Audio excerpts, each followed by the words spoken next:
An elderly man named Haradhan Bhowmik was beaten and left in the road by his own son. The name of the son is Bhowmik. Later, Father Haradhan Bhowmik was taken to Bishalgarh Sub-Divisional Hospital by fire service personnel.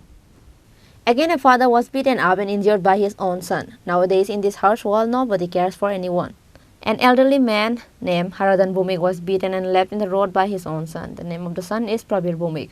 According to the details of the incident, on the night of Saturday, a man named Bhowmik beat up his own father Haradhan Bhowmik and left him on the road nearby TSR camp. Later, an information was sent to Bishalgarh Fire Service personnel by the eyewitness. Later, after the information was sent, fire service personnel rushed to the spot and took Haradhan Bhowmik to the nearby hospital.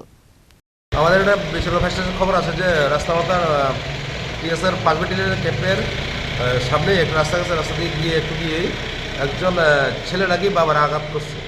তো আমরা স্পটে যাই, যাওয়া দেখলাম যে তাদের গুরুতর আহত করছে। তো আমরা তাদের রেস্কিউ করে নিয়ে আসলাম। কোথায় নিয়ে আসলাম এখন? বেসরকারি সাব-ডিভিশন। কী নাম তাদের? তাদের নাম হলো হারাধান ভৌমিক। ছেলের নাম? ছেলের নাম এখানে লোকাল ভাবে কইছে যে প্রদীপ না প্রবীর ভৌমিক। প্রবীর ভৌমিক। প্রবীর ভৌমিক। অবস্থা কীরকম তাদের? তাদের অবস্থা সিরিয়াস। কোথায় কোথায় ইনজুরি হয়েছে? বিশেষ করে মাথাতে ইনজুরি হয়েছে। Later, after the incident, police arrested the accused son Bhowmik and took him to the police station. Reported by Ashish from Bishalgarh, Chini Khorang.